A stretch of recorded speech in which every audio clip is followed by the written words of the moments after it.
भजन संहिता 34:9। हे प्रभु के पवित्र लोगों, उसका भय मानो, क्योंकि उसके डरवैयों को किसी बात की घटी नहीं होती। दाऊद इस भजन को लिख रहा है और ये सबके लिए है, आम लोगों के लिए है, मैं नहीं मानता। दाऊद की तुलना सारे इजरायलियों से नहीं हो रही है। He was having separate identity, उसकी अलग पहचान थी खुदा की नजर में भी। ये पवित्र लोगों के लिए है, ये खुदा में बढ़ने वालों के लिए है, खुदा के डरवैयों के लिए है। लिखा है कि प्रभु के पवित्र लोगों, हम पवित्र हैं लेकिन खुदा को नहीं डर रहे तो फायदा नहीं है।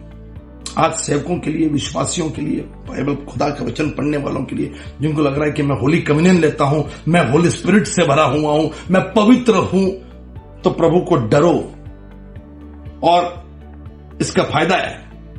यदि आप पवित्र हो और प्रभु को नहीं डर रहे तो उसका नुकसान है, लेकिन यदि पवित्र हो और खुदा को भी डर रहे हो तो इसका फायदा है। सदूर की फरीसी लोग रूढ़ी परंपरा में थे, वो खुदा को नहीं डर रहे थे, पवित्र का चोगा पहने हुए थे।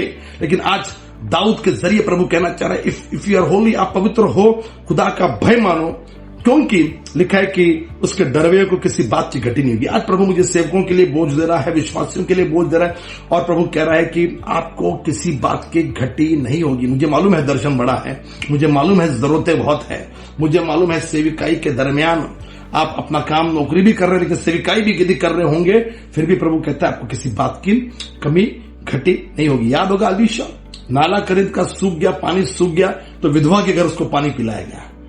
कौवे ने रोटी लाना बंद कर दिया तो विधवा, सारपत की विधवा ने उसको, विरोधाभास यहां खत्म हो गया, दूसरी जगह प्रोविजन शुरू है। यहां इंतजाम खत्म, दूसरी जगह इंतजाम शुरू हो गया। God is always having a second plan for you.